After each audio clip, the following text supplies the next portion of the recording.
Hey, welcome to another episode of the Video Store Junkies.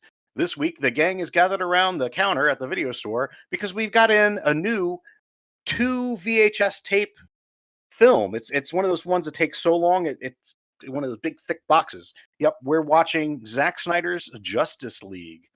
So this one has a bit of well, long history. Long story short, the film was almost done. It and Zack Snyder had a family tragedy and had to withdraw from the production. And the suits decided to hand it to Josh Whedon, Mhm. and they crap. I don't know. Somebody else want to cover this? See, it seemed like a good idea at the time. Him Yeah, having done Avengers and Avengers 2, which each made like $1 billion and showed he could handle a team movie. So what could go wrong? right. But the thing is, they basically took it and tried to almost MCU it up. Yeah. Add jokes, make it lighter, and they made it much shorter and cut it down. They gave him, what was it? Was it 100 million? How much more did Joss get? To yeah, to basically they did massive reshoots and different, everything like this. God, I think they did at least an extra 100 million Yeah, for to the and depending on who you talk to, I was for the talking about that. original. Yeah. Yeah, the original cut, Right. because apparently, so they showed the film to the suits when Zack Snyder had it. They said it was almost done. It needed a little bit of sound work. And they said it did need about 30 to 40 million in special effects. There was a family tragedy. He had to leave the production. And even though there had been some grumbling about the sort of the dour nature of Batman v Superman and so forth, and so they took this as a way to bring in Joss Whedon, lighten it up, make it all happy and pretty, give him $100 million to do it. He did massive reshoots and it bombed. People hated it. And almost immediately people started doing hashtag release the Snyder Cut. Fast forward, and I think it was just February of last year, 2020, was it not? That they give Zack Snyder basically complete control. He said he didn't take any salary, but they did give him additional, like you said, 70 million Yeah. to restore the film essentially to what it was, to finish off the special effects, and he did a little bit extra shooting. And what we got was a 4-hour film that is now available on uh, HBO Max. So after that long rambling introduction, which is I guess fitting, Yeah. uh, so let's. I want to pass this around the counter and see what each of you have to think about. Just a real quick. How did you see this? Did you watch, since it was 4 hours? Did you watch it in one sitting? Did you watch it in chunks? And did you see the Whedon version, the Just Whedon version? And then we can go from there. So how about you, Renee? I did not watch the Whedon cut. I don't know who that is. Um, and I just watched the I just watched the Snyder cut. It took me a couple of days. I watched probably the first hour, then a midsection, and I watched the last hour tonight. I actually just finished up about 15 minutes ago. Um, so yeah. Yeah. Cool beans. And all right, Bill, how about you? I went out to see the Whedon version the day it came out like an ass and was thoroughly unimpressed. Um, just to me was everything. Just this describes what's wrong with DC movies and what's right with Marvel movies. I mean, I consider Endgame to be one of my favorite movie going experiences. Not just the movie itself. I enjoy the movie, but the experience of watching it with that crowd was probably something I'm never going to be able to duplicate. And this one was a severely subdued response from everyone because it was just forgettable. So I was disappointed because I had pretty high expectations, having been being a fan of Whedon at the time. So I watched the Snyderverse the day it was available. Watched it in one fell swoop, Oh. and we'll get into what I thought about it, but yeah, well, I mean, let's put it this way: if I had been feeling the way I felt about the first one, I'm sure I would have done it in 2 days just to make the suffering linger. But I kept right on going. It did not feel like 4 hours. It felt like 3 hours. I mean, it didn't feel like, oh, that just breezed by. No, there had to be a few bathroom breaks and one or two dinners in there, but it's a long movie. There's no getting around it, but it didn't feel that long. Mm. Well, I forgot to actually have you guys introduce yourselves. Yeah, I thought that too, but like, Well, Eh. but we did mention your name, so we've got Bill and Renee around the counter with me, and this is Paul. And I didn't see the Joss Whedon version because I had seen Man of Steel, and I kind of that first liked the direction. I was like, well, this is kind of mhm. different take.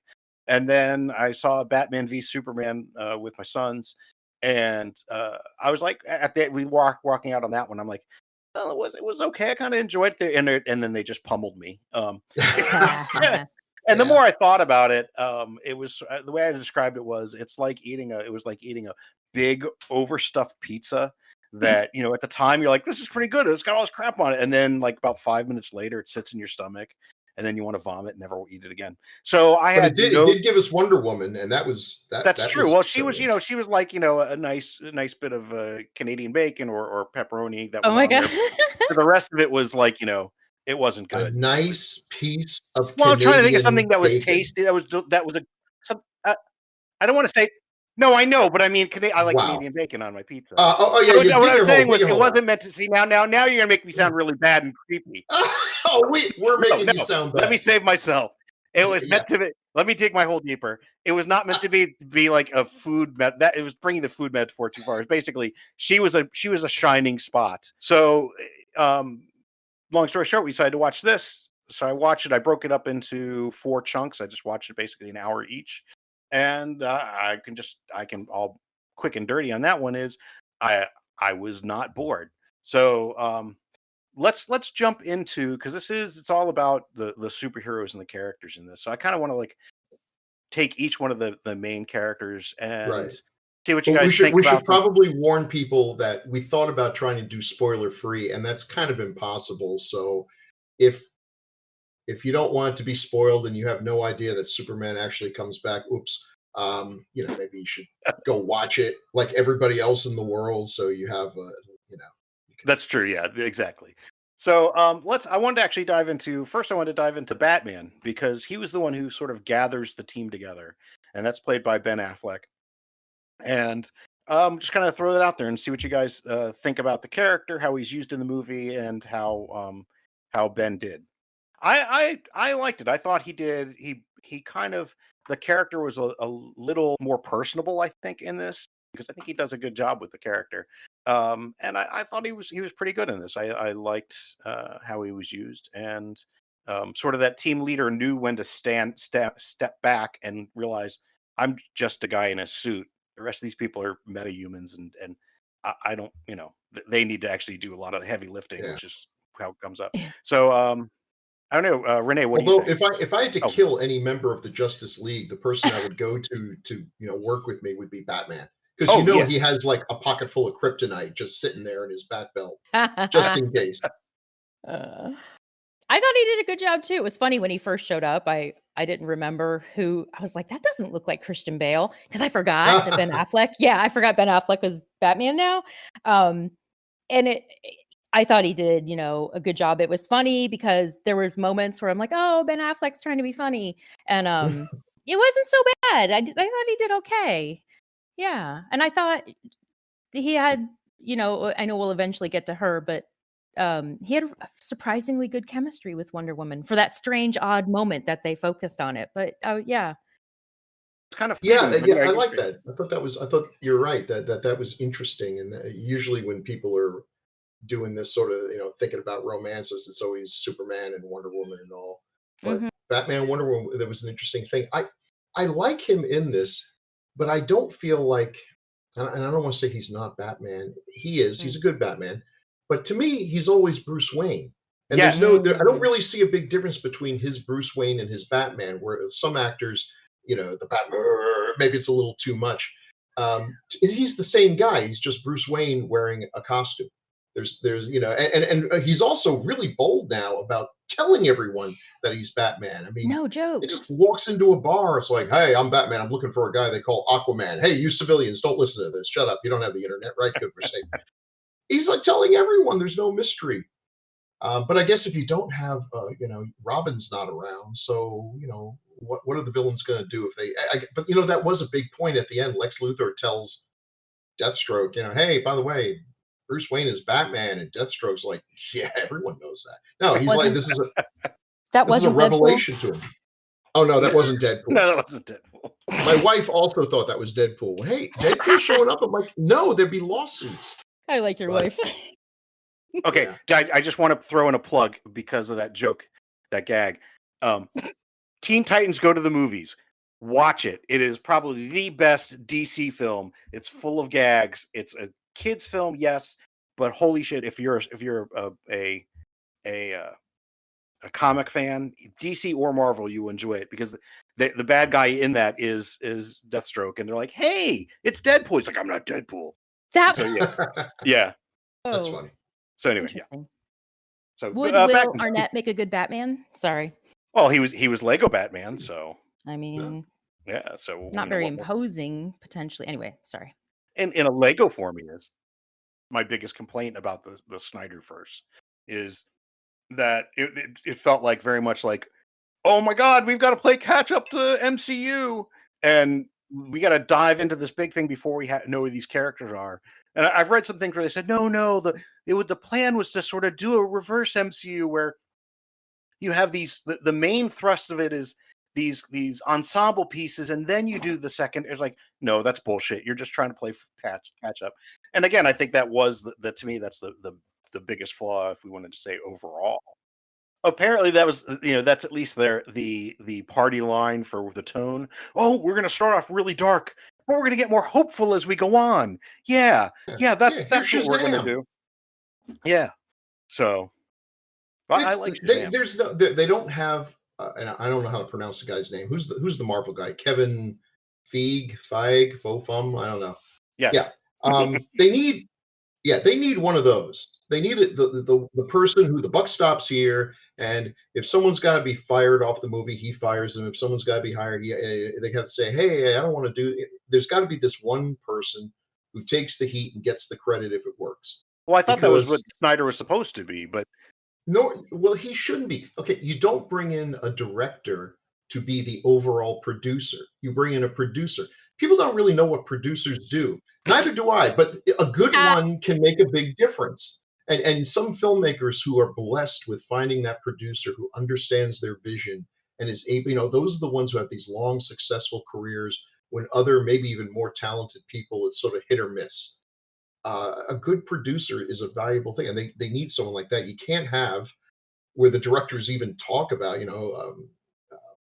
Patty Jenkins on the second Wonder Woman is like, well, this time I got to do it the way I wanted. It's like, yeah, you should never hear those words coming out of a director's mouth for a universe. This shouldn't be. I mean, this is what hurts Star Wars too. We're going to bring in a director and they're going to make their own vision and screw what came before and screw what's going to come after. I'm doing the middle part of the trilogy and it'll be someone else's job to clean up the mess.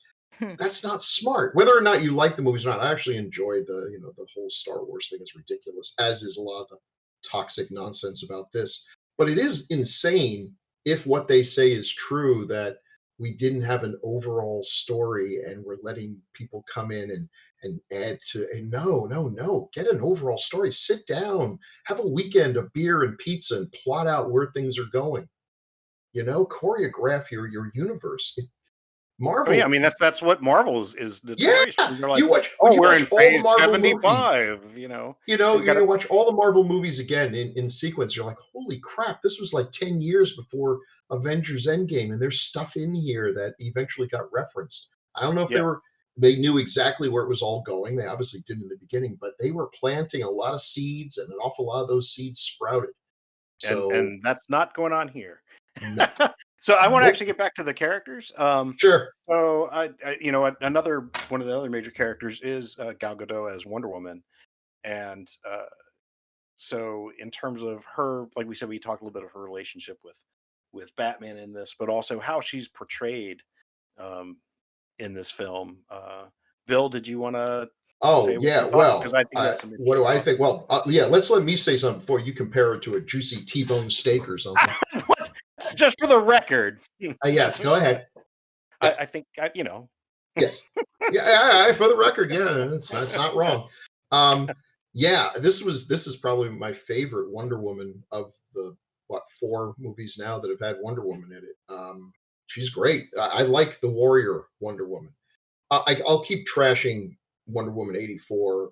And in fairness, it's a terrible movie. There's just so many things wrong with it, and I can't remember another movie that people went into with such goodwill, only to have our face pushed into the poop. It's not dreadful, but it could have been so much better, and weird choices. And one of the choices they made was, she doesn't fight with a sword and shield. She fights with the power of love. Which Barf. Which they do kind of reference in this, which is weird because this happened beforehand. Great. But anyway, So actually, I hate to say this, but I was entertained by Wonder Woman 84. It was like a good Elio's pizza. I like a good Elio's. It's a frozen pizza, but I enjoy it. There's not much to it. It's kind of bready. If you look back at it, it's not the greatest thing for you. It's also like the first Hollywood movie we got to see in a whole year. So after a year of no movies, the Sisterhood of the Traveling Pants is looking pretty damn good. But anyway, she was great in this, and this I think this was the best Wonder Woman. I mean, she was cool. She was competent. She's a fighter. She's inspirational. I think the little thing where she just tells the little girl, "You can grow up to be anything you want."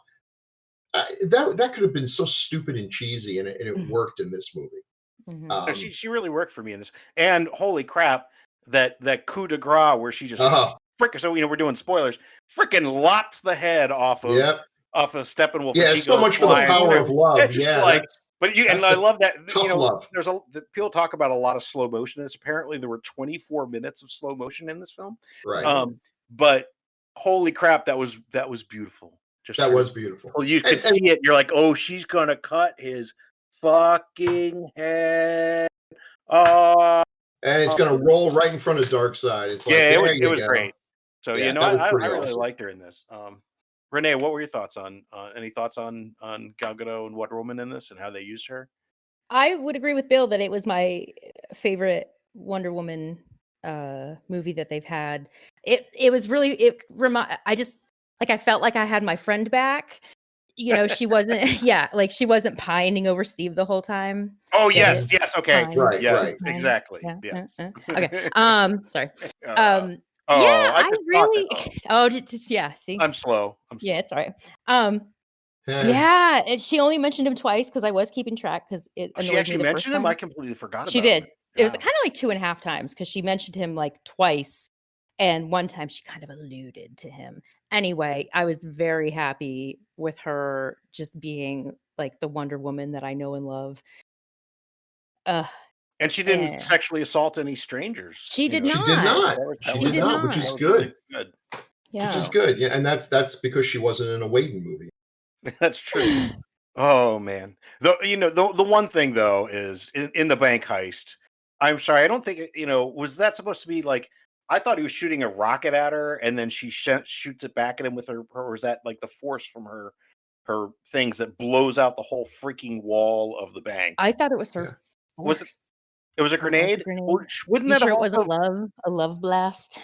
Is that what it is? But somehow she redirected all the force of that back at him, and not just deflected. She's magical. She's got a magic lasso. That's right. It is. There. It's okay. Yeah, I'm not bothered by that. I'm bothered by the fact that somewhere between 1984 and current time, she forgot she knew how to fly. But that was a whole stupid thing in the first place, and I hated. So yeah, good. Some people got upset by that. She killed the bank terrorist. Boy, that doesn't bother me in the least. Yeah, he was a really bad guy. There's robbing banks bad, and there's pretending to rob a bank because you really just want to blow up a bunch of kids bad. That's pretty damn bad. Yeah. No, you gave him a chance to surrender. He could have surrendered, but no, he wanted to launch his grenade, and that's what happens. So do we have any other thoughts on Wonder Woman right now, or do we move on to Flash? Let's move on to Flash. I'm making executive. He'll save every one of us. What? Flash. No, not that Flash. Okay, I just want to say I hated Flash in the Whedon version. I thought he was annoying. I thought he looked like he was just stepped out of a Joss Whedon quippy kind of thing. I Mm. was not looking forward to any Flash movie. I thought it was a little kind of like trying a little too hard to be Tom Holland and Spider-Man. Nothing about him worked for me. And I totally enjoyed the character in this version. This was Ezra Miller playing. Yeah, and I'd have to go back and see why I feel that way. Did they have the scene with him and his father in the theatrical version? I didn't. I was going to ask Renee what her thoughts were on Ezra Miller as the Flash. It's like I forgot I was doing this. I really enjoyed him. I don't have a lot of history with pretty much the Wonder Woman movies I've watched. I haven't really caught up with the Superman, Batman, Aquaman, any of that stuff. So not up to speed on the Flash. But I enjoyed him. And having just I didn't even intend to do that one. Oh God. I really liked him, and it's pretty cool right now, I guess, for people to hate on poor Ezra Miller. Some people, really? I guess. Yeah, Yeah, some people were Why? irritated. he had a Because drunken episode with someone that he kind Oh. of choked someone out or something. It's Oh. hard to see. Yeah, it's Oh. right. I had seen that. I was actually I referring can't to keep track. what? I can't keep track. We have to hate. Yeah. Oh, yeah. Well, I wasn't even referring to that. I was actually referring to this movie where the scene where he saves the girl as she's like flying out of the car. Yeah. They thought that, I guess that was mildly inappropriate. One, because Why? yeah, right. Okay. Yeah. I don't Oh know. no, I saw that article. That person's a moron. Right. Okay, wait. There's like one article where some person was all pissed off. Yeah. And they're 'cause he like, looked oh, at her. go ahead, Renee. I didn't mean to go ahead. No, Tell me why, it's because I need to about raise my blood pressure. What possible bitch fest did they have about this? Renee, go ahead. You fill in on, because I want you to be the one responsible for killing Bill. Yeah. Okay. They can't connect you. That's right. That's right. I'm on a VPN. Anyway, when he stopped for the hot dog, and when he stopped momentarily to gaze upon her and push her hair out of her face, it was too long, Bill. Just I think the person didn't realize that he actually knew her. Is that not? That's supposed to be. That's Iris West. Love? Yeah, that's I think that's the first time. I think that's the first time they meet. She will become his wife. Is it? Okay, I thought he knew her because they were. But before that writer should eat a bag of dicks. Oh yeah, no. I absolutely loved that scne. I thought it was such a great. It was such a great introduction to the character because it showed from it you got that he was sort of down on his luck. He really needed money. He was very awkward, but he's going to give up the chance of getting a job for the fact that he's going to save this person. But also, first you think he's a Goomba. What the hell is he grabbing a hot dog for?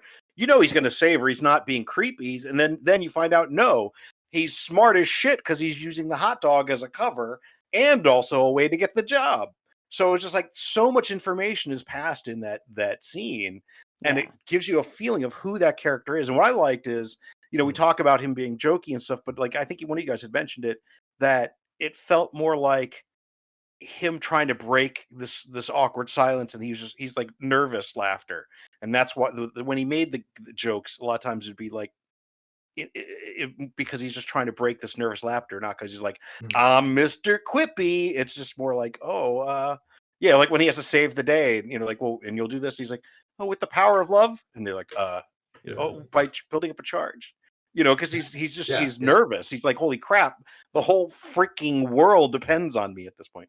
And then he does. I mean, that's, and some people might go, oh, well, it's the same thing as Superman flying around there. It's like, it's the fucking Flash. One of the things he does is travel through time. In fact, they even do it science earlier in the movie when they're dropping the mother box into the thing or something. You actually, whatever the hell it was, right? And they're trying to basically, jumpstart Superman. You see it actually start rising out of the liquid as he's running towards it because he's running back. So I mean, Yeah, I liked him, and I thought that was. Yeah. Yeah. Now, the Yeah, I question is, did are too. we getting? At one point, we were going to get a Flash movie. Are Yeah, well, I we? think we Or still are, but okay. it may not be what it was going to be. It may be, no one's really sure. You know, when you think about it, actually, it makes sense that Flash would be the witty comic relief guy because he has what all of us wish we had, which is a chance to think about a good reply. Because Oh, that's how many times Yeah. you've been in an argument with someone and you're left with like, yeah, you suck, and then you walk away, and then you go to sleep, and like 2 a.m. you wake up with your eyes open. It's like, oh my god, I should have said this, and you just wish you could call them up or go back in time or something and then come up with this killer response. Well, he could do that. He could just sit back for like to him like an hour and a half of time and just think about it. It's like, yeah, I got a good one. And it may still end up being no, you suck, because maybe that's the best he's going to come up with. But it's still a pretty good response because if you put the emphasis on the you, yeah, that's some verbal jujitsu right there. That's turning it right on him. Well, Anyway, from that uh, deep discussion of Flash's yes. eloquence, let's move on to Jason Momoa as Aquaman. What did folks think about Aquaman? How he was used in the film, Jason Momoa in it. I mean, my take on it was it actually there didn't seem to be much that they did with him in this one. I mean, he tries to defend the mother box and doesn't under the sea, and then I mean, when they're in, not Chernobyl at the end, Yeah, which doesn't have those towers as far as I know. I was sitting not there going, well, anymore.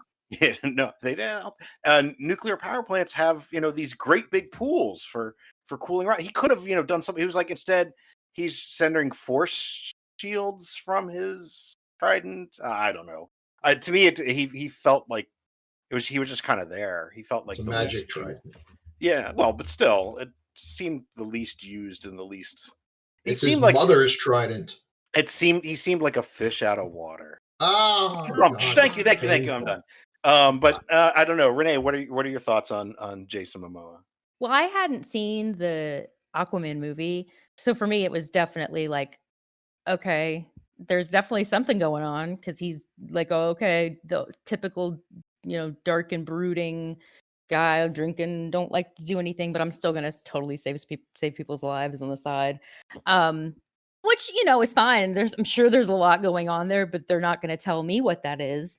So it definitely made it a little like, okay, and then you just kind of like, oh, Aquaman, I'm sorry, like, what are you gonna do? Like, look for like, oh, I've got my trident. It's not, I don't know what he's gonna do for them at this point. And Well, he did save them on. I just was thinking about the one thing he really did water wise was oh, that one saving scene. them at the halfway point when they're Yeah, in the tunnel under the Gotham Harbor. that is true. And I did appreciate I could cut this and put it at the end. They made everybody have like their own purpose. Like you couldn't say, well, Hmm. that guy really didn't do anything. Like they each had their own little moment.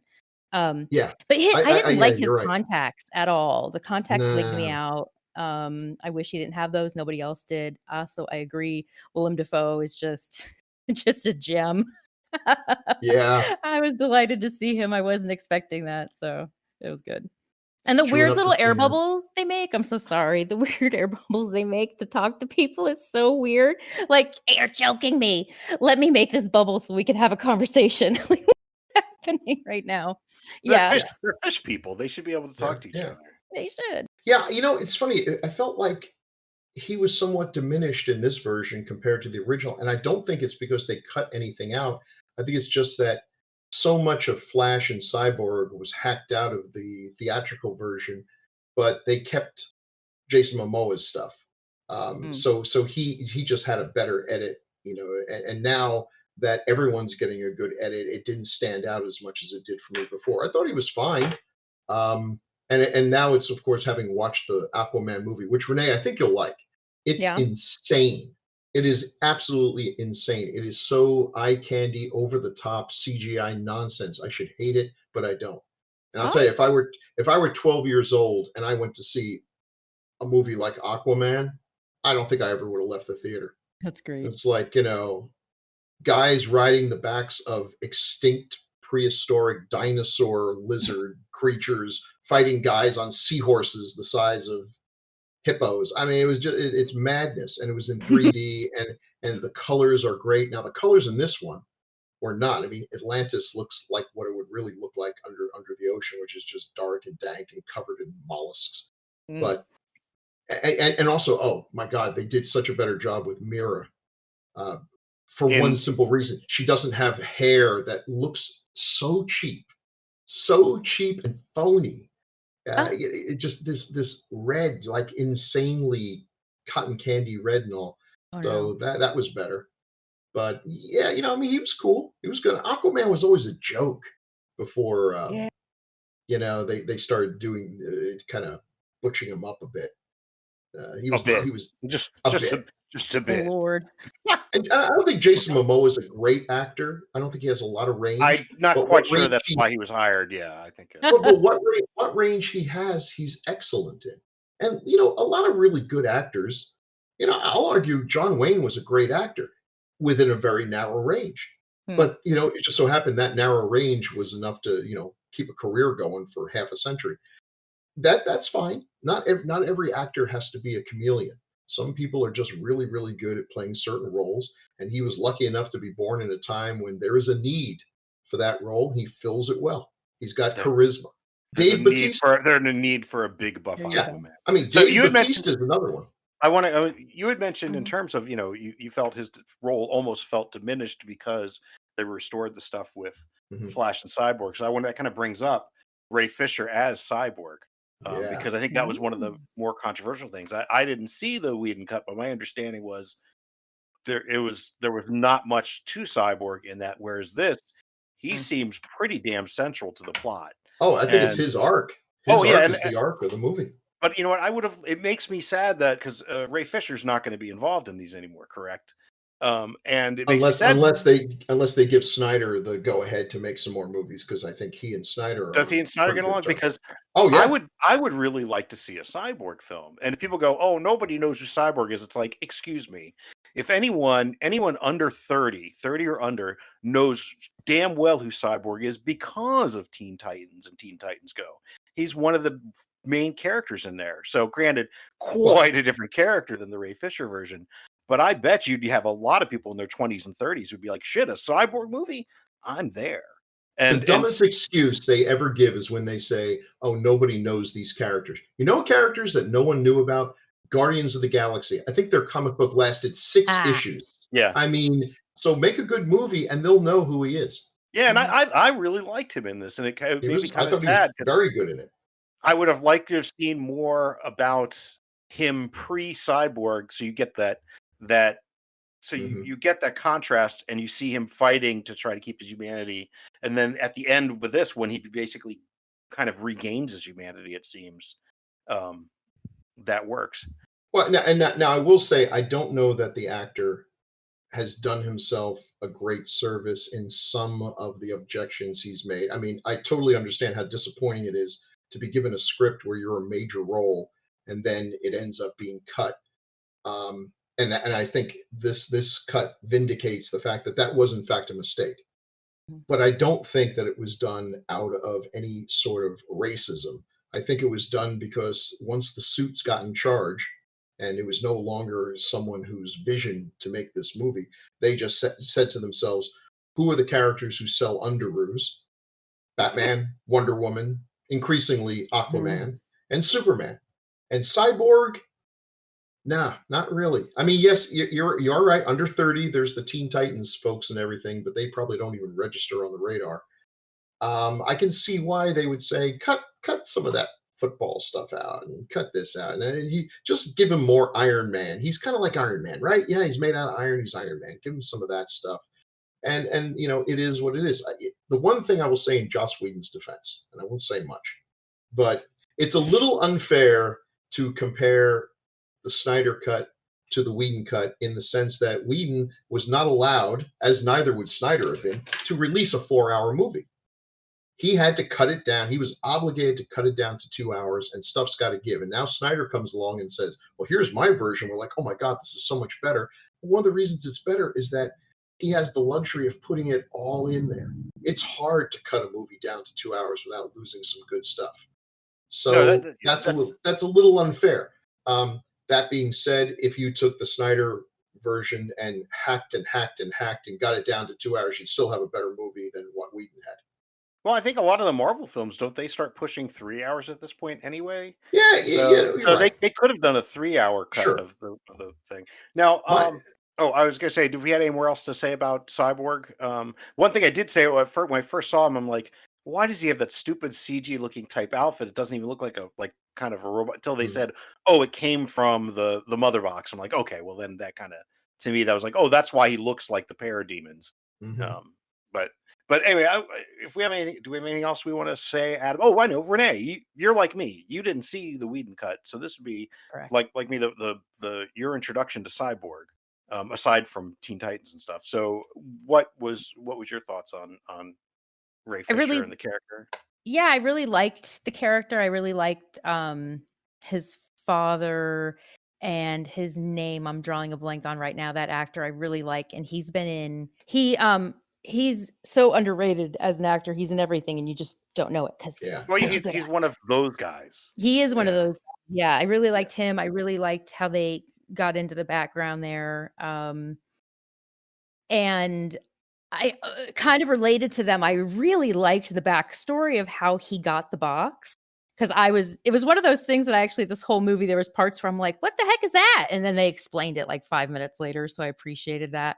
I think at the end I had very few overall questions. But yeah, and considering like his powers, this dude should be a way bigger deal. And the opportunity, just all of the different things they could do with this guy.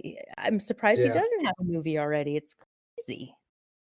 Well, hopefully they will. I mean, that's It's going to be difficult because he's gone yeah, to war with the studio, and then it and is true. So yeah, I mean, yeah. unfortunately, well, at the end we can kind of talk about what could have been and what might be. I was But gonna say, let's because move y'all are on. gonna need to fill me in on that. Let's move on to the last character of the big group, and that is Superman. And that's Henry Cavill. So yes, that was my actual notes are. I'm sorry. This character of this version of Superman to me is the biggest cold fish, and I always like Superman when Superman is his alter ego when he's really Clark Kent because that's how he was raised. Yeah, He yeah. was raised as a person. He's not some alien that is pretends to be Clark Kent. No, he is Clark Kent who pretends to be Superman. You know, he was raised as a regular kid. And instead it's this alien cold fish and I'm just kind of, it was like uh, and even more so after he comes back from the dead. I mean, I did Mm, like the fact when he started kicking their asses, that was kind of fun. yeah. But otherwise, every time he came on the screen, it was like I'm ready to go to sleep. I don't know. Renee, what were your thoughts uh, on Superman? Similar reaction that I mentioned to you earlier is that and it was almost like a reflex. Every time he showed up on the screen, I just kind of started looking for like the 5-second jump or like the 2x button just to kind of move it up a little bit. And I thought, well, I don't really want to speed up too much because I might miss something, but oh God. And yeah, and I thought, Bill probably has a really good analogy for the lack of chemistry that he has with Amy Adams. Holy Mhm. frijoles. That was a mess. Um, yeah, that was kind of terrible, and I really didn't like that they focused on him so heavily, or I mean, he wasn't really there. They were, but that, yeah, that he was the He was a focus. presence. Yeah. Yeah, he was a presence. However, I will say when she opened the drawer and that pregnancy test and it said force Oh majeure, I yeah. about lost my shit. That was so funny. Rough. Superman's a tough character to do. I know, people get angry when you Mm, say that, but the truth is, if he's done the way he's supposed to be done, he is a god. He's unbelievably powerful. Um, his powers are almost unfathomable to the point where you wonder what it would be like to be Superman, to always have to hold back, to you know, not just to always be careful because you're living in a universe of people that are made out of fragile glass and they'll break easily if you sneeze or something. it's the life of Paul Cardullo. Exactly. Well, see, that's why I think it works best when he might be physically perfect and invulnerable, but he's emotionally a, f- a wreck, or he's emotionally a real person. and I mean, he's got it all because together. that's the only vulnerability he has is emotional and his connections. But it's not his emotions. It's the fact that he surrounds himself with idiots. An investigative reporter who can't figure out that the guy she's in love with is the guy she's working next to because he's wearing a pair of glasses. Way to go, Woodward Bernstein. It's Lana Lang, his first girlfriend, who's always trying to reveal his identity, despite the knowledge that if that were to come out, she and everyone else in Smallville would be slaughtered. Maybe she had a death wish. Yeah, she's insane. He's surrounded with insane people. Jimmy Olsen, don't get me started. I'm laughing because that's a whole series of podcasts. One day I will do a riff on Jimmy Olsen. Jimmy Olsen is the most. Darkseid has nothing on Jimmy Olsen. That's all I want to say about that. So he's a hard character to do. It's true they didn't have a lot of chemistry with each other, although I do think that's a very realistic portrayal of what an alien and a human, the kind of chemistry they would have, which is none. I mean, if you can't be with the one you love the one you're with. His whole plan's been destroyed, so he's got to make do. But I'll bet he didn't come here as an adult. He came here as a child and was raised. He is still, listen, he is like, someone did a horrible experiment where they took a mallard duck egg and they put it in a wood duck nest. And the poor thing hatched, was raised by mallards, this wood duck, and then it reaches puberty and it starts doing the wood duck dance, and all the mallard females who he thinks are just like him because they don't have mirrors, they're ducks for God's sakes, are looking at him like he's missing a chromosome or something, which he probably is. He's a different species. He's got nothing in common with them, but he doesn't realize that. So yeah, he's been raised as a human, but he's not a human. When it's time for him to hit puberty and find a mate, he's sniffing around for some Kryptonian pheromones, and he lives his whole life in the uncanny valley. It's a miserable existence. I feel bad for Superman. Let's just say, would you agree though that he has been portrayed better than? Well, I would say that, and I do love Christopher Reeves in 2 of the 4 movies he was in.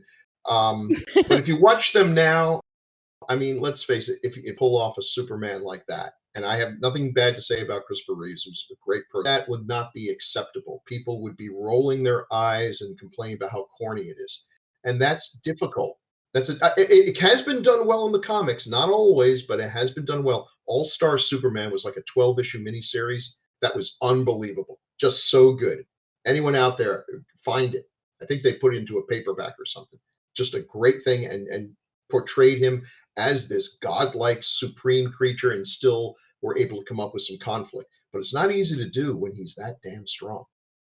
But you know what? When you get right down to it, the fundamental thing that this movie fixed, that I could not believe when I saw the theatrical version, is that we spend this whole movie, we got to get Superman because there's no way that we can defeat Steppenwolf because he's so freaking awesome. Well, first of all, he wasn't in the theatrical cut. He was terrible. All you had to do was turn off your game console and he's gone. So then Superman, the team's together, they fight. He punches Steppenwolf like once, knocks him down, and then immediately goes off to rescue those freaking Russian family, whatever, that we kept going back to. What? Yes. What? You haven't seen it? I didn't see that one. What? We'll get to that part. Oh my goodness. Yes. No, this my you have God. me on pins and needles with that. They're living in Chernobyl, and we're supposed to care. Like, they have a life expectancy that couldn't be measured in weeks. And we keep coming back to them, and then Superman saves them in what turns out, okay. And it's like, why'd they put that there? Because they needed some human element. Gosh, if only there were some human elements in the story with the Flash and Cyborg that we could have used instead. But no, we cut those out. So we had to create a waste of time family, the B story, that literally no one cared about. And Superman goes off to rescue them, which means he was not necessary. He just delivered a couple of punches. That was his whole contribution. To me, that ruined the movie for me. The movie was already ruined, but there was beyond redemption at that point. Wow. Well, and in this one, he takes out Steppenwolf. He beats the piss out of him. I was almost ready. I was waiting for someone to rush in there. It's like, stop! You've already killed him. Well, what I like is it isn't just him though. It really does. They all it work takes together. all of them as a group to. Yeah. I mean, even Aquaman with his little trident. He's pretty influential in it too. So, I mean, hey, by the way, isn't a trident only supposed to have like 3 prongs? Am I wrong? hence the term try. Yeah, I think so. Yeah, well, that one looks like it's got like 5 or 6, look more like a pitchfork to me. I don't know, maybe I'm wrong. I'll look at Yeah, it I don't again. know. Anyway, you did mention Steppenwolf, so let's move on to the bad guys, Yeah. and Born to Be Wild himself, Steppenwolf, who to me had the cutest little pug nose. It was just, Oh. why the hell they gave him this cute little pug nose? And I'm sorry, Bill, you said that the old version of Steppenwolf looked like if you turned off your game console, he disappeared. Yeah. To me, this looked like one of the Well, bosses from have you seen did you see a theatrical version? It was even worse because to me, he Yes. looked all shiny, looked like he Yes. was from Listen, some you know video how game. when you're doing CGI, every time you render it out, it gets a little bit better and a little bit better and a little bit Yeah. better. Well, Yeah. the original one was several little bit betters ago. It Oh, was very fake and phony. And listen, I never believed for a minute that this was a real human being in a suit, but it was much closer. And again, maybe maybe this is being super critical of the theatrical one. It had to come out on time, and this one had a chance to make it a little bit better. But it's a way better design.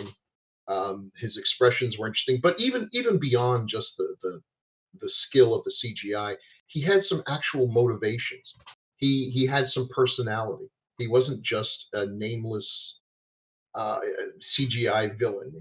I mean, he was, but he understood this thing. He's trying to impress Darkseid, and it's never going to happen. But it gave him a reason to be doing the stuff as opposed to just I'm evil and twirls a mustache or something. wait. So I liked it. In the original version, that wasn't the motivation. It wasn't. It was mentioned, but since we never got to see Darkseid, it was just like I'm trying to impress my dad kind of thing. It's like, but we never see him, so it doesn't really mean much if a guy says this. Having the way he's constantly getting on the phone, trying having to go through middle management with Desaad to try to get to the big guy, and finally he gets there and he's almost weeping. He's so happy. It's like, you remember me. Well, is the Darkseid could not even give two shits about Steppenwolf, but yeah, we've all been there. Was his motive? I mean, was he still trying to do the same thing with the boxes, or were they? He was trying to take over the world because he had tried to take over the world once for Darkseid and had failed. So Darkseid had never come to Earth or anything. There was no anti-life equation. It was simply that Steppenwolf, once upon a time, had tried to conquer the Earth and had failed. And this made him look bad, I guess, to Darkseid, although that wasn't really a huge point. It was more he was just coming back for vengeance. Because, oh wow, yeah, exactly. Because this seems like much bigger stakes with this in terms of the. I mean, yeah. I'm not even quite sure what I had to look it up in terms of what the anti-life equation is. But it's not. Can I mention something here? I'm seeing all these people complaining. They say there's a big flaw in this movie. Darkseid forgot that the anti-life equation was here. And I'd have to watch it again, but I'm willing to bet dollars to donuts. That was not his purpose. He came to Earth to conquer the Earth. And this is actually before he was Darkseid. This is a young Darkseid, feeling his oats, conquering planets. He got his ass kicked and almost got killed, ran off with his tail between his legs, and later, over thousands of years, became Darkseid. Didn't know that the anti-life equation was on Earth. Steppenwolf came here to retrieve the boxes and everything and maybe redeem Darkseid's defeat and everything. But that, and then they found out the anti-life equation was on Earth. If you're going to hide something that dangerous, yeah, I'd probably hide it on the one planet that managed to defeat the bad guy. Huh.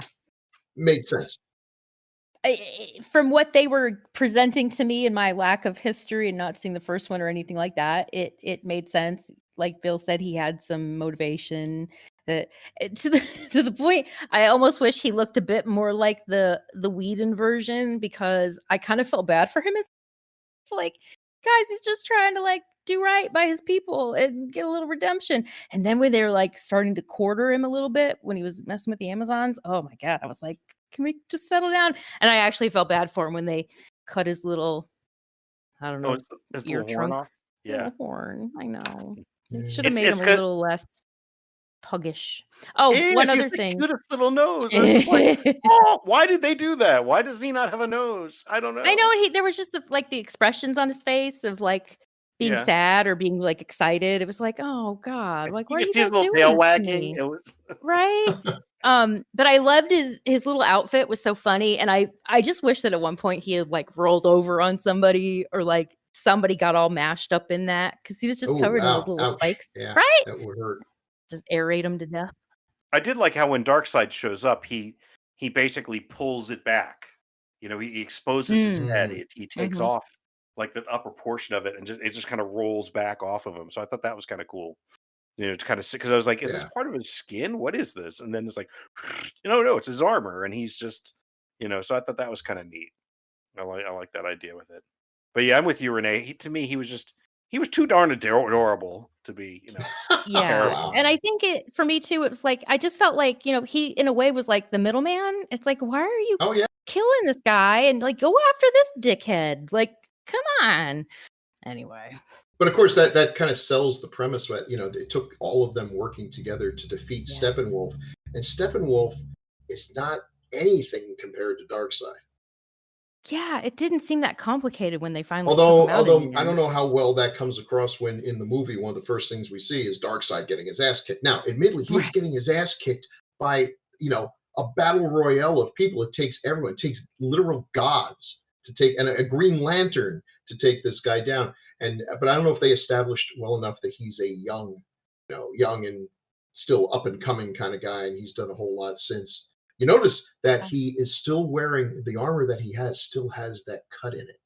Where he Oh, no, Oh. almost, See, when I yeah. watched that whole scene, all I could see was Lord of the Rings. All I could see was, oh look, Mm, they're the elves and the dwarves, and it's that's true. the first scene when they're first up against Sauron and they cut his fingers, cut the ring off. That's all I saw, and to me, it was staged the same way. It felt the same way, and it Mhm. didn't register. Oh, he's got a. I was just like, oh no, they're going to beat the guy, and Sauron's going to go off. I'm sorry, Classic trope, though. I mean, Thanos. I'm sorry, Darkseid.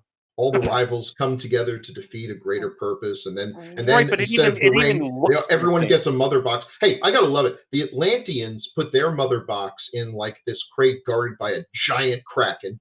The Amazonians put it in a pyramid with like a bunch of Amazon warriors who just stand there for 10,000 years with their arrows notched, ready to shoot something. And the humans bury it in the dirt.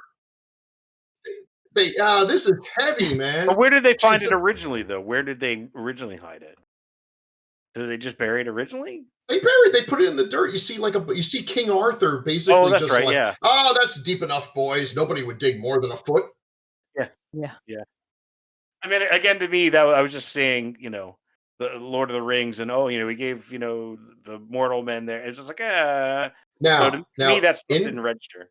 in fairness to our ancestors, whose box was the last one snatched? Yeah, there Yeah, you go. there you go. There you So go. there's something to be said for simplicity. I mean, if you're looking for it had been found, but not by the bad guys. They lost it to bureaucracy, which would probably be the most effective way to lose anything. Ah. That lost ark ain't ever being found. But I mean, look, if you know that the Atlanteans are holding a mother box somewhere, it's pretty safe to say it's probably in this incredible vault with the giant octopus and all these guys, looking for a fight. Whereas if we're going to torture you till you tell us what we did with it. We buried it in the dirt. There's a lot of dirt, man. Can you narrow it down? It's like, nah, not really. Just start digging. So yeah, that actually worked out pretty well for us. Okay, I had a problem when he came to get the Amazons one. He Yeah. comes in like through the roof, and then she's running out, and she's like, "Oh, lower the, collapse the Yeah. walls or whatever, and Collapse basically the kill walls. yourselves and trap yourself in." It's like he came in from above. He's just gonna go back out that way. Why are you Listen, killing all we these other got a Amazons? plan and we're sticking with it, okay? I guess, but it Stick didn't to the make a lot of plan. sense to me there. But Yeah, that was odd. I anyway, didn't even think about that till you just mentioned it. Shit. yeah. I would have made like 10,000 fake mother boxes and just scare them all over the island. He's got to pick each one up and shake it. That's not it either. Fuck. And just keep on going to the next one. You open up and the Jack in the Box pops out. See, nobody Okay. ever asked When me it's if I- Halcho's head. All right. Well, so Steppenwolf. I mean, he's So you said compared to the previous film, though, he's he's a better. significant improvement. So Hey, and are you we said going to Darkseid talk was about the not. Parademons? Well, I was going to talk about Darkseid. You said Oh, Darkseid. no. Let's talk about the Parademons. Okay, sure. Let's talk about the Parademons. Okay, fuck the Parademons. I hate these goddamn putties. Every single superhero movie, they've got the putties, and you know what I'm talking about. The putties from Power Rangers. They're stupid and they're generic and they're interchangeable. No one feels bad if they get killed, whether it's all the other Ultrons or the Chintari or whatever they were called from Avengers. They're just there to die. They're fodder. But the They're thing is fodder, that absolute in fodder. this, they established that they were like people that were converted. So I was like, holy That's shit, kind of cool. they're killing people. It's like, couldn't you like not kill them and then maybe figure out a way to reverse it? I don't know. I was just like, you're like, these are people that are getting slaughtered, is the way I look Yeah. at it. So, but Yeah, they that was did actually kind a of, pretty good touch. but they had sort of a same like when Martian Manhunter morphed into Martian Manhunter for a second, I thought it was the Parademon because Yeah. they sort of all looked alike. Not the Parademons and Cyborg, though Parademons and Cyborg make looking alike makes sense since I guess they're Yeah. both done by the High tech. Yeah. by the mother box. I mean that was how Cyborg in this version becomes Cyborg is from the mother box itself. Mhm. So So now in the theatrical version, if I'm remembering this right, and if I am remembering it right, this is a terrible way to kill off the character. Wasn't Steppenwolf basically taken out when his parademons turned on him because they smell fear, they dine on death, and he was afraid because Superman was punching him, so they turned on him. Is that how it ended? Am I wrong? that sounds absolutely terrible. Wow. Oh, Yeah. he went out. I think the way they took him out in this one, like I said again. Oh, you that know, was well, epic. and then just this freaking Wonder Woman slow motion. Just, Yeah. yeah. Boosh. Yeah. Don't come back. Yeah, no, that was pretty good. I And like it's that. justified too because he killed a lot of Amazons. He took out a lot of her sisters. The horses really upset me. Crap. Yes. I was Oh, like, wow, really, yeah. guys? The horses? Yeah. Come on. And that's how you knew he was a bad guy. Yeah. So it was. You said Darkseid wasn't in the Whedon version, or Nope. not at all. Wow. I don't think Damn. he was at all. I think maybe he was a painting on a wall. Maybe. I'm not even sure it went that far. And he is different from Desaad because when I was watching it, I was like, Yeah. oh, is Desaad just him, but not like kind of weak? And then because Desaad, Desaad, Darkseid, Darkseid. Yeah. Okay. they are two separate characters. They are two separate characters. So let's talk about something here that will probably get me totally like people angry with me. Never. One of the problems with making a movie that has any of these characters from Jack Kirby's New World thing is Jack Kirby. Jack Kirby was a genius. Jack Kirby was maybe the great comic book artist genius that we ever had. But as a writer, he has a lot of great ideas. He comes up with a lot of cool characters, and his dialogue is like nails on a chalkboard to me. His names and his dialogue, people will argue till the end of the heat death of the universe whether it was, who was more important, Jack Kirby, Stan Lee. It's popular now to say it was all Kirby and virtually no Lee. And to that I say, read Jack Kirby's stuff. Because boy, those names are terrible. That woman who was standing next to Desaad, kind of flanking Darkseid, that's Granny Goodness. Stop. Holy shit, I hope they come up with a better name than that. Granny Goodness and her female commandos. It's terrible. It's terrible. Well, and she's a cool character. She's a cool character. You can do. They've done some really nasty stuff with Granny Goodness, but in a comic book. But that's because you're reading a comic book and you don't, you can. It's like, yeah, it's a comic book. I'm not going to giggle. But they can't do that in a movie. They can't call her Granny Goodness. She didn't even register to me, to be honest. Oh yeah, she was there standing. Well, both the Desaad and Darkseid. What? And that was his name? Desaad. Yeah, that is it. No, that is his name, but it's such a stupid name for an Desaad alien. And Darkseid, both of them, they were just kind of dark lumps to me. It was like a Desaad was pretty cool. He just looked like a kind of melty lump to me. That's why I thought he was maybe just a version of Darkseid that was like trying to get to his power. I don't know. And Darkseid, and again, I'm sure character wise, I guess Marvel and DC always kind of ripped each other off. Did he come before Thanos? Because he just looks like Thanos with his head upside down. He did. Yeah, he did. And that's the unfortunate thing is that people are going to think this is a ripoff of Thanos. But he did come before Thanos. And I think that I don't know for sure, but I think Thanos was pretty heavily influenced by, what they did with Darkseid. Granny Goodness, Desaad. It's like wait till you see the Black Racer. Jesus. Oh man. That was, he couldn't do the Silver Surfer, so he went back to the well one more time and had the Black Racer. He has skis. He uses skis. He even has ski poles as he flies through the cosmos. And it's like, Oh, all right. I love Jack Kirby, but Jack Kirby fanatics are insane. They want him to get credit for every single thing, and he was great. You could argue he's more important than Stan Lee, but I really think it was one of those cases where these two guys complemented each other and both did better work together than they ever did apart. But I would say if you just gave me a random comic book and said one of these is written by Stan Lee and one of them is written by Jack Kirby, I'd be like, did Jack do the art? Nope, just did the script. Okay, give me the Stan Lee. Not even a hesitation. That's my opinion. I think we covered like the main characters. There's a lot of secondary characters that are very important. Were there anybody that you wanted to touch on? I mean, were there any of the secondary characters that you wanted to talk about or felt was worth actually mentioning at this point that we haven't already touched on? Trying to think of any. I mean, like Lex Luthor is just a cameo. Oh, Really. that's yeah. And I'm sorry, I almost died laughing at the very beginning where it's like, you couldn't pay Jesse Eisenberg to stand in actual water, where he's standing in like CGI water, looking up. I was just like, what the fuck is this?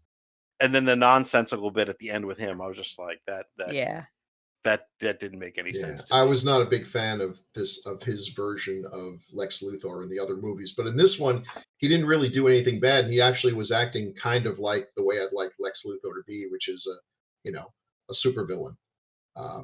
He wasn't being stupid and annoying.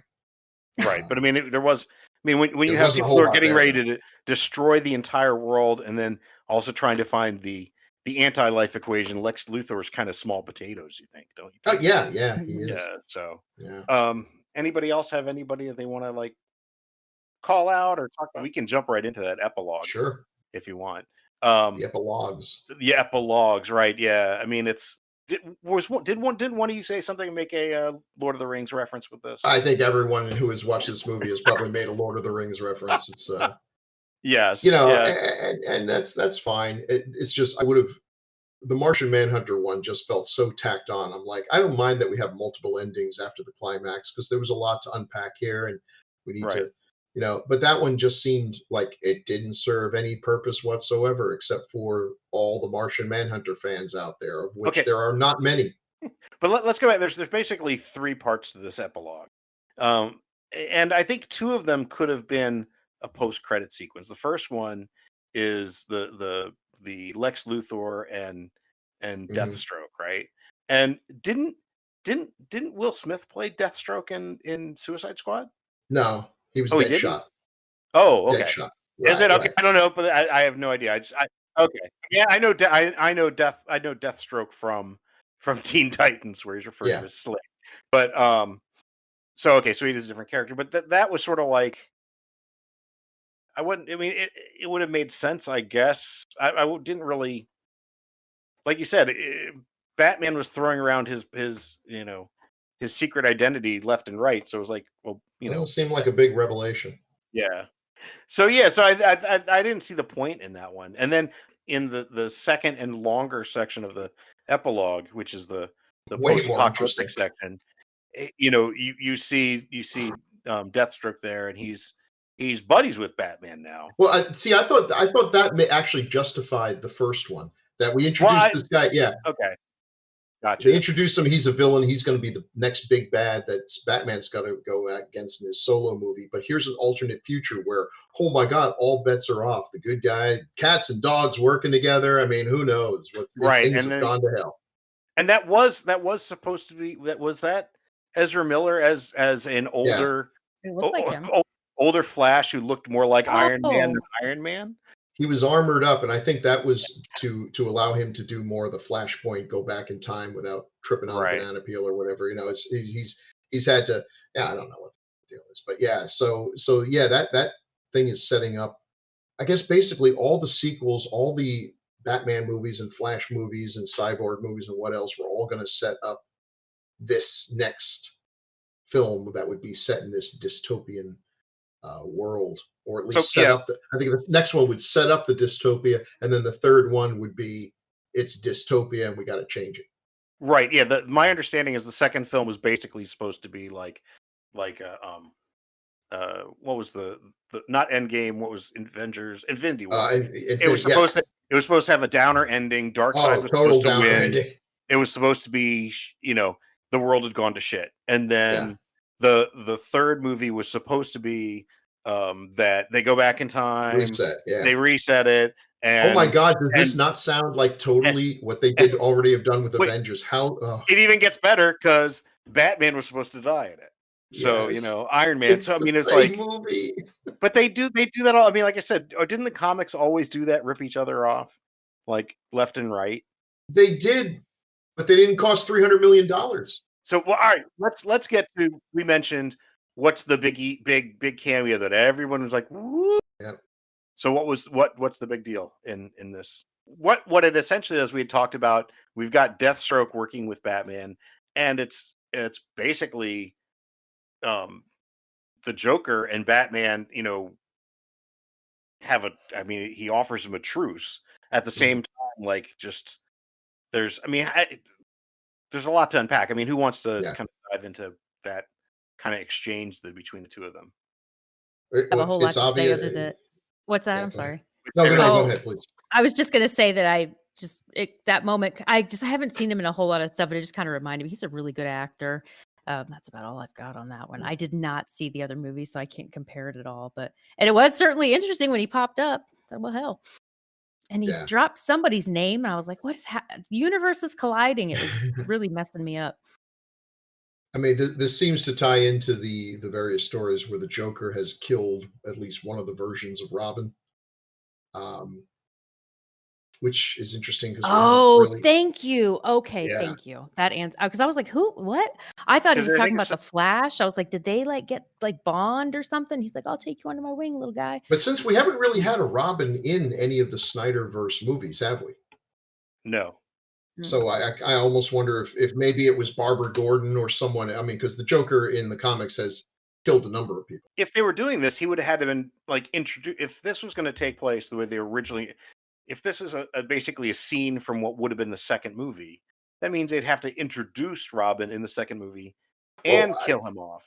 But are we safe to assume that the Batman that we're seeing in Batman versus Superman and this movie hasn't had already 2 or 3 Robins under his belt? I mean, he's been Batman. He's been Batman for a while. Yeah, they mentioned 20 years. I think Commissioner Gordon says he's been fighting crime for 20 years. So I think Robin has come and gone. This is not, we are kind of being dropped into the middle of something here. Right, but then it's a character that we have no emotional attachment about. You know what? I'm fine with that because we all know who Robin is. But I'd rather see that than have in the next movie, which is Darkseid invading the Earth. We also have a B story where he meets a young boy whose parents got killed in a trapeze accident, blah, blah, blah, blah, blah. And years go by and they're good buddies. And then the Joker caves his skull in with a tire iron. Yeah, because right. They didn't put in the work for that. That's the problem with this. And then they do, I think and then they of course have Batman, Superman show up, who I guess he's being controlled by the anti-life equation. Right.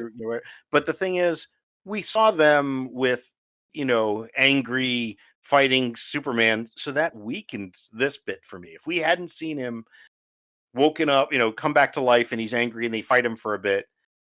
If we hadn't seen that, then this would have been more interesting to me. Like, ooh, we'll get to see this in another movie. But it's like, we've seen this before. This is angry Superman controlled by Darkseid. By the way, Aquaman and Wonder Woman, your 2 big powerhouses, are dead. Instead, you've got the Joker, who has the power of his fists and acid squirting flower lapel. I mean, honestly, what does the Joker bring to this except, I guess, that mysterious little bit of luck that he survives situations that should kill everyone, so maybe you want him on your side.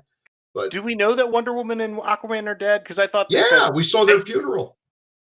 We saw their funeral. Aquaman got zapped with the eye beams, and Wonder Woman was last seen being fricasseed, surrounded by Amazons. Mm.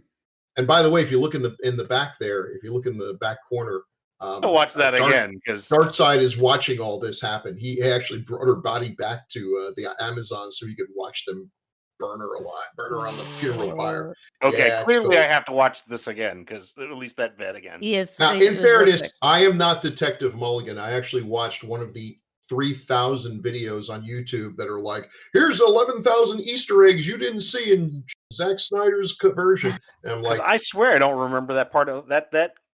One Pretty guy quick. watched the movie. He watched the movie at like a quarter speed. Yeah. Where do It took him you days. where do you see this? This is wait. Where do you see this at Was it the epilogue? I think during it was the the epilogue. epilogue? Yeah. Yeah. Isn't it? Is it during the epilogue? The It would have epilogue to. or, Well, because he had that or one moment where he was having the dream, but I don't think I they think it showed was it in the then. They showed dream. it, yeah. Maybe. Oh, I Well, the have to check epilogue it. is the dream. That's the he There was wakes two Oh, spots, that's right. He though. wakes up. Yeah. he wakes up from the post-apocalyptic thing, and that's when he meets Martian Manhunter and has like the most anticlimactic ending ever. But He had that moment earlier too, when he was like, "Oh, I had a weird dream," and he was talking to Diana, and Diana was like, "Oh, Lois is the Yeah. key, love, bro." but that was that the part where we saw her I'd have to watch it again. I don't think so. I think it was the epilogue. during the epilogue. Okay, I'll have to go back and look. I mean, admittedly, I was walking on the elliptical at the time, so you know, Oh. maybe I wasn't.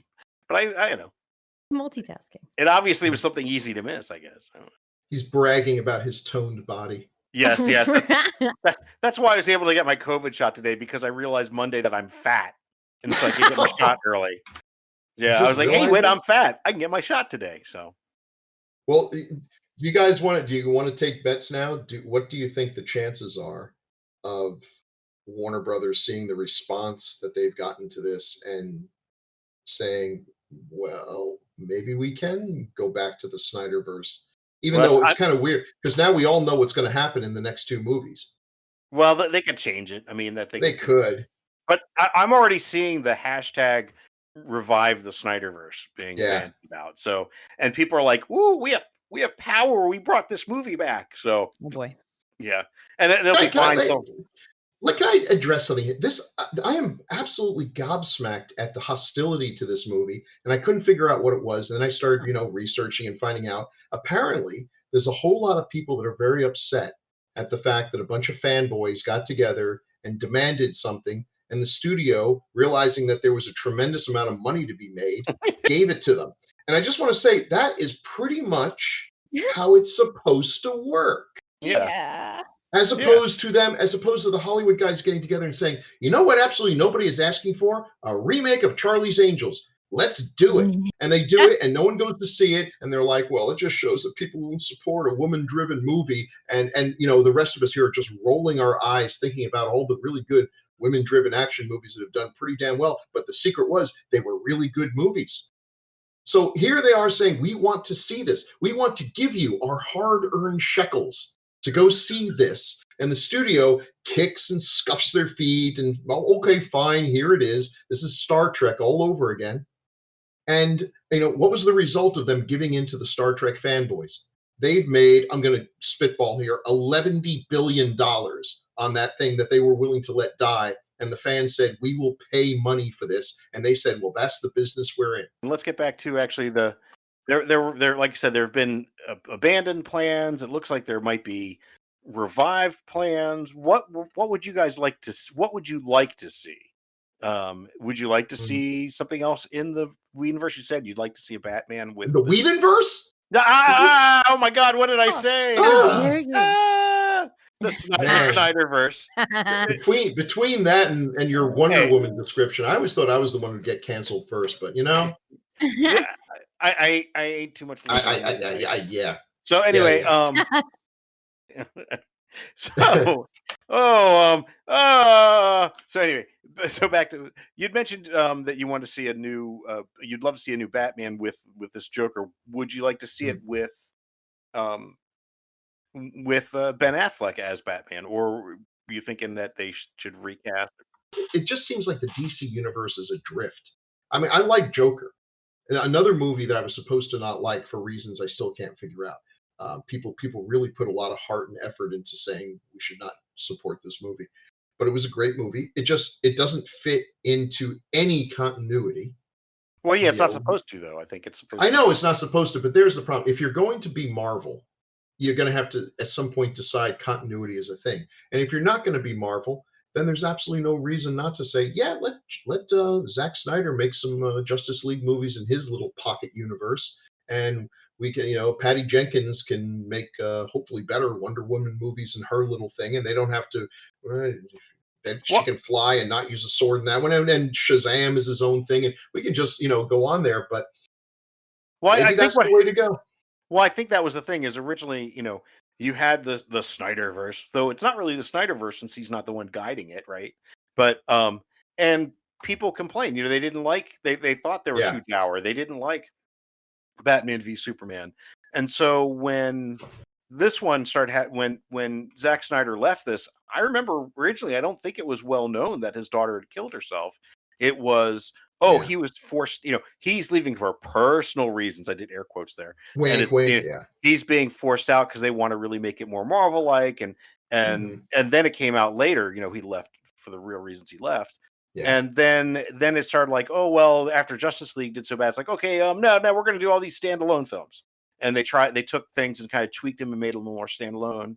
And then when this came out, all of a sudden now you're starting to hear this again. They're waffling, like you said, and to me it actually makes what they did with the Marvel films all that more impressive. That they had the leadership and they had the to keep everything under wraps and to keep not under wraps, but to keep everything controlled. And they didn't have people shit talking things, and they were able to basically keep it contained for what 10 plus years. So Yeah. anyway, are there any other technical aspects we want to fit? Any other points of the film we want to catch up, or do we want to go ahead and wrap this up? The only thing that I would like to point out is, so we're watching it, and it was the scene where towards the end where the parademons like rip off the windshield, I guess, of Batman's ride, and Wonder Woman like swoops in, right? And then her like Amazon lamentation music begins because that's what the subtitle said. Um, and I'm like, that's cool. She's got her music. I wish it was, had a little more variety than just the same exact song every time she appeared in a fighting scene. And then they go to Batman, and I'm like, oh, he's got a much better. Hey, wait a minute. That's the doof wagon. Like, what's happening right now? Yeah. Yeah. It was really funny. And I was like, how did Batman get the Fury Road cut? Did anyone else have an audio issue? I was watching it on the Roku, Mhm. and I had to. I could watch other things on HBO Max with no problem. I had to crank this up about 20 to 30% louder than anything else that I Oh, ever wow. have Hmm. watched. And I don't know if there was like an audio encoding issue, or it's the crappy old TV I'm watching it on. I mean, it is. I wasn't sure if anyone else ran into that at all. I don't recall that as a problem, but that does happen occasionally. You're watching something, you got to crank it up, and then if it has like it cuts to a commercial and it breaks the glass in the house Oh, because brother. commercials Well, are that's the thing is like the music and the action stuff. Actually, it was fairly level, which was nice. Like Mhm. I didn't notice sometimes some movies where it's really Right. super loud, and then when they talk, I didn't have a problem with that. It was just overall the whole volume seemed long. Yeah, maybe it was just me. So, Interesting. was there anything else anyone wants to touch on, or shall we kind of put this baby to bed? All right, so let's jump into our final thoughts. Mhm. Renee, Yes. what are your final thoughts on the film, and if you could rate it, five, out of five anachronistic VHS tapes? Sure. Superhero movies are not typically my jam. I will watch them on occasion, especially like, Wonder Woman, because we've been friends for a long time, and I had my Wonder Woman underoos when I was a child. So probably like one of the very first Wonder Woman cosplayers, to be honest. So I was like, I don't know, 6. Anyway, I enjoyed this movie. To me, though, it felt a little bit long because there were times where it's like, oh, I've been watching this for 45 minutes, but it's been 12. And, but at the same time, when I really thought back on it, it was like, okay, it really wasn't as long as it seemed. It was probably just me futzing around and about having to watch a 4-hour movie. But at the end of the day, I didn't hate it. I wasn't mad at it. I think I would give it I'm waffling between like a 3.5 or a 4. I'd say 4 if it was like a normal length movie. Um, yeah, I'm gonna give it a 3.5. Not that it wasn't great. It was good. I had, definitely had some enjoyable parts, but yeah, I'm gonna say 3.5.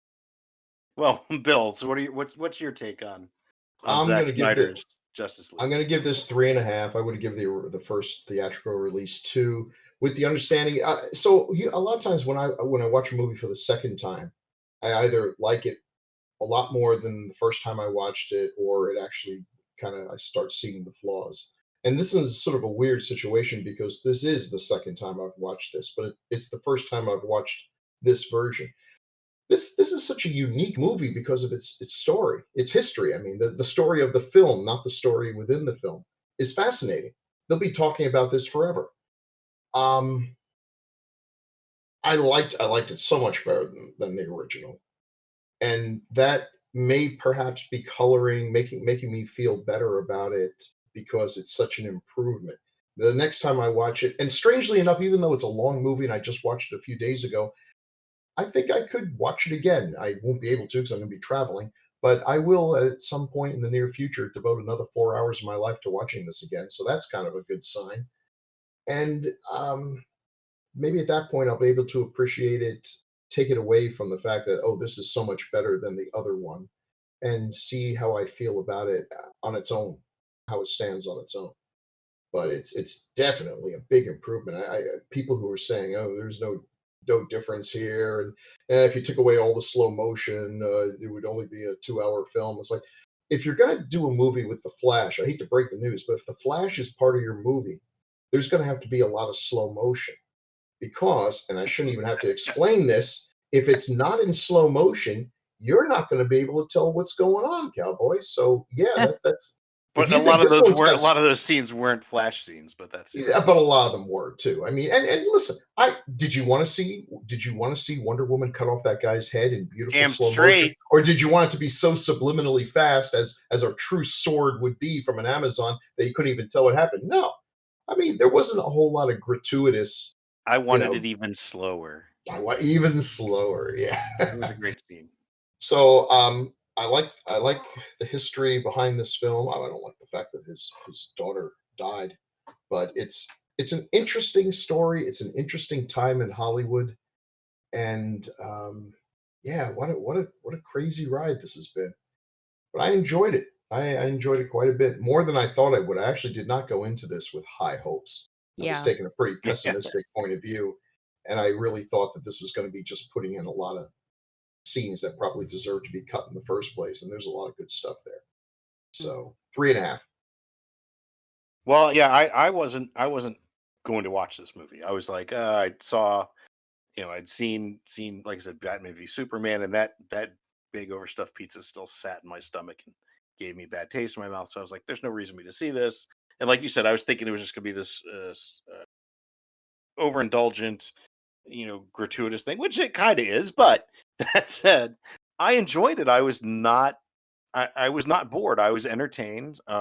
Again, I watched it in four little chunks, and I think it works well uh, as that sort of streaming uh, in that streaming format, because to me it's very episodic. It doesn't now, maybe because I watched it in four chunks, it didn't seem to flow as well. It's hard to say, maybe because I'm watching it that way.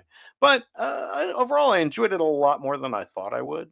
Clearly, I missed a few things, such as Wonder Woman's funeral, but um, overall, I enjoyed it, and I'd give it a solid 3.5 VHS tapes, which gives us a total of our average of 3.375 VHS tapes Ooh.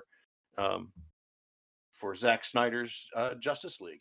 So I think we'll wrap it up, and thank you for stopping by the video store. And make sure you rewind those tapes. Remember, there are two tapes in this set, so make sure you do rewind both of them, so that somebody doesn't get stuck with a half rewound tape there. Don't be a jerk. Yeah, don't be a jerk, Huh. and come on by and see us again sometime. Say goodbye, guys. Blah blah blah blah. Goodbye, guys. Bye. Bye.